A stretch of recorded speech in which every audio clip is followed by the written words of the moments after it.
నమస్తే ఫ్రెండ్స్, ఎలా ఉన్నారు? నేను శైలజ. వెల్కమ్ టు మీ శైలజ వ్లాగ్స్. 2026లో భోగిని మా పిల్లలతో కలిసి ఎలా సెలబ్రేట్ చేసుకున్నామో చూద్దాం రండి. భోగి పళ్ళ కోసం ముందుగా ఏమేం ప్రిపేర్ చేసుకోవాలో చూద్దాము. ఒక ప్లేట్ తీసుకొని భోగి పళ్ళు పోయడం కోసము పువ్వులను ఇలా విడివిడిగా వేసుకోవాలి. మనము ఎన్ని రకాల పూలు ఉంటే అన్ని రకాల పూలను వేసుకోవచ్చు. నేను ఇక్కడ ఎల్లో అండ్ ఆరెంజ్ బంతులను యాడ్ చేశాను. అలాగే చామంతి పూలను కూడా కొన్ని యాడ్ చేశాను. వీటితో పాటు గులాబీ పూల రేకులను కూడా యాడ్ చేశాను. ఇలా మనం డిఫరెంట్ కలర్స్ పూలనన్నిటినీ యాడ్ చేసుకోవచ్చు. భోగి పళ్ళకు ముఖ్యంగా వేయవలసినవి శనగలు. నానబెట్టిన శనగలను కొన్నిటిని యాడ్ చేసుకోవాలి. అలాగే కొన్ని చెరుకు ముక్కలను కూడా యాడ్ చేసుకోవాలి. భోగిపళ్ళలో ఇంకొక ముఖ్యమైన వస్తువు రేగిపళ్ళు. వీటినే భోగిపళ్ళు అంటారు. ఇవి కూడా యాడ్ చేసుకోవాలి. కొన్ని కాయిన్స్ని కూడా యాడ్ చేసుకోవాలి. వీటితో పాటు కొన్ని అక్షింతలను కూడా యాడ్ చేసుకుందాము. అలాగే చాక్లెట్స్ యాడ్ చేసుకోవాలి. మనం ఎన్ని రకాల చాక్లెట్స్నైనా యాడ్ చేసుకోవచ్చు. నేను ఇక్కడ 2 రకాల చాక్లెట్స్ని యాడ్ చేస్తున్నాను. వీటన్నింటిని చక్కగా కలిపి భోగి పళ్ళు పోయడానికి రెడీగా పెట్టుకోవాలి. భోగి పళ్ళు పోయడానికి రెడీ అయిపోయినాయి కదండి. ఇప్పుడు ముత్తైదువులకు ఏమిద్దామో చూద్దాము.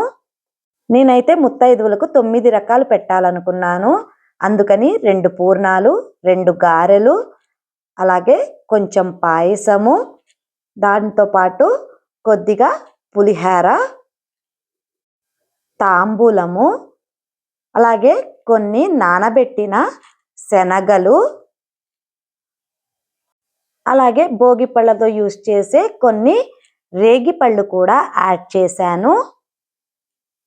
వీటితో పాటు ఒక బిస్కెట్ ప్యాకెట్, అలాగే కొన్ని చాక్లెట్స్ కూడా యాడ్ చేశాను. నాకు ఇంకొక ఐటమ్ చెరుగ్గడ మిగిలిపోయిందండి. తాంబూలం తీసేసి చెరుగ్గడిని యాడ్ చేశాను 9 ఐటమ్స్ కింద. భోగి పళ్ళకి పిల్లలు వస్తారు కదండి, వాళ్ళకి ఇవ్వడం కోసము బిస్కెట్ ప్యాకెట్, చాక్లెట్, అలాగే పెన్సిల్, ఎరేజరు, స్కేలు కిట్ ఒకటి రెడీ చేసి పెట్టుకున్నాను. ఏది మర్చిపోయినా మన సాంప్రదాయాన్ని మర్చిపోకూడదు కదండి. అందుకే వచ్చిన వాళ్ళందరికీ పసుపు, కుంకం, గంధం, అలాగే పువ్వులు ఇవ్వడం జరిగింది. బెంగళూరులో ఎవ్వరూ కూడా కాళ్లకు పసుపు రాపించుకోరండి. అందుకే చేతికే తీసుకుంటారు పసుపు కూడాను. అందరికీ పసుపు, కుంకము, గంధము, అలాగే పువ్వులు కూడా ఇచ్చాను.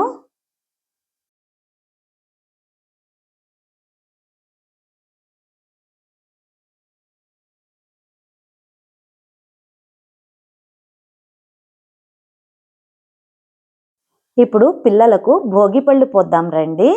అందరి చేత కూడా ఇలా భోగి పళ్ళు అనేది పోయించుకుంటే పిల్లలకు కూడా మంచి జరుగుతుంది అనే ఒక నమ్మకము. భోగి పళ్ళు పోసిన వాళ్ళందరికీ ఇలా తాంబూలాలు ఇప్పించి కాళ్లకు నమస్కారం చేపించాను. మనకు పెద్దల ఆశీర్వాదాలే పిల్లలకు శ్రీరామ రక్ష కదండి.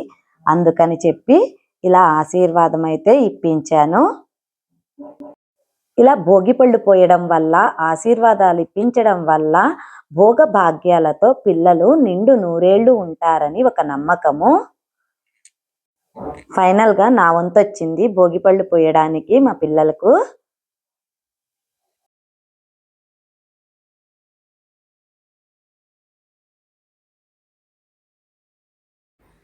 భోగిపళ్ళ కార్యక్రమం అయిపోయిన తర్వాత ఇలా పిల్లలకు హారతి అనేది ఇవ్వాలి. మనం పిల్లలను మహాలక్ష్ములుగా భావిస్తాం కదా.